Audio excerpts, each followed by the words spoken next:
Hello and welcome to SquishiVision. I'm about to react to Lower Decks Hear All, Trust Nothing, something which is definitely written with DS9 fans in mind, including myself. I identify very much as a Niner.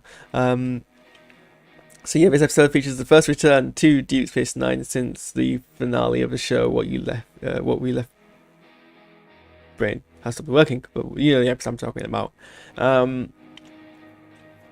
And yeah, features cameos from Kira Nerys and Quark, voiced both by the same actors, Nana Visitor and Armin Shinneman. So that's obviously really good to see, even if the voices are a bit aged from the last time we heard them. But I mean, I think that kind of makes sense because a couple of years passed.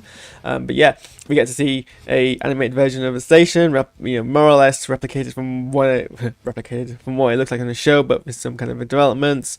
It seems like there's more of a Bajoran presence. Everyone on the in ops was Bajoran officers. There wasn't any stuffy officers there. There's still stuffy officers on the ship who are assigned there, but most of the crew appear to be Bajoran, or at least the command crew.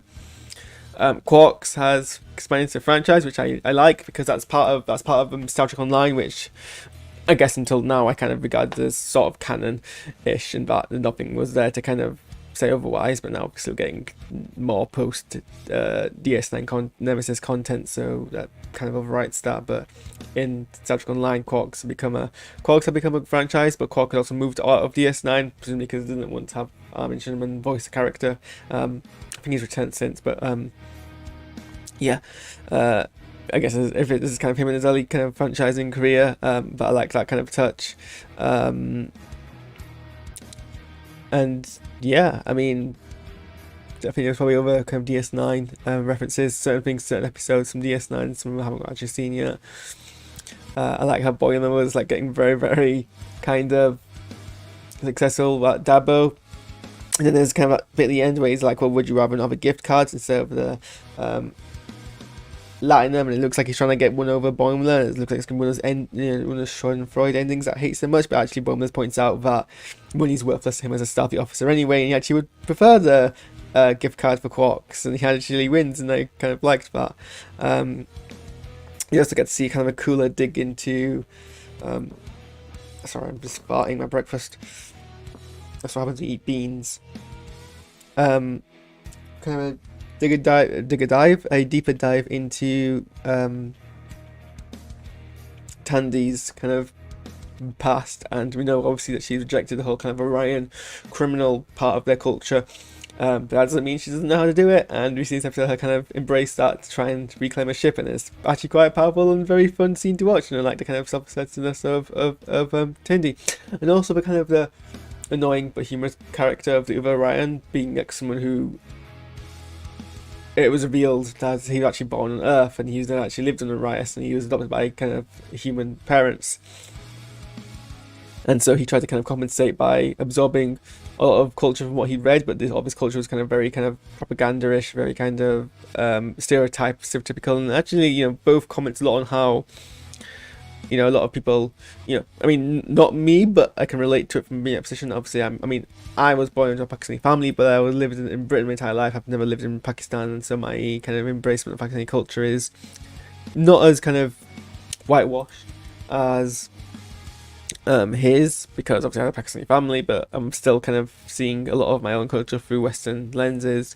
But there's other people who are like in that similar kind of position of having to like assimilate their own culture through a Western gaze because of where they were born and who their family was, and having to like not have that security and identity, so you overcompensate. I like that. It was a nice touch, and I guess it also kind of comments on kind of Worf's situation as well, because Worf was pretty much in the exact same position. I don't think it's enough with the twist. I mean, I saw a twist a mile away, but I don't think they kind of executed the twist poorly about how the Karama were arresting Quark, not kidnapping him, and it's like, well, maybe they should have said that, but whatever. What else do I have to add? Pretty much it. Again, I mean, I love the kind of return to DS9. I love to see kind of where people are now. It would have been, I guess, nice, but solely purely from like a fan perspective to know where kind of the rest of the crew were. Obviously, we know where some of them went. We know Worf's becoming a bastard. We'll visit Worf in the next series of Picard. We knew that O'Brien's gone to Earth as to teach. But like, what's Dax doing? What's Bashir doing? Bashir's been one of my favorite characters. Obviously, we know Odo's left. Like a lot of the characters left, but some of them are still behind. And it's like, well, where are they now? Is Bashir still the chief medical officer? Is Dax still on the ship? Who's Jake? I can't believe for 1 second that his actor wouldn't have returned for this, but I guess that's for another. But yeah, I guess this kind of just stoked the hunger that I want a kind of a DS9 sequel. But yeah, that's my reactions to this episode. Again, I like the kind of commentary on assimilation of culture. That was kind of good. So yeah, thanks for watching. I will be back later on tonight once I've written more of my essay. Once I've started my essay and written more of it, to watch Rings of Power, and then we'll all call up for all the streaming things, and then hopefully like we'll stop having things. I don't know how long all these series are. I have like 4 shows. This is too much. I guess it times very well considering that I'm about to finish my degree. I'm gonna need things to do. Harris out.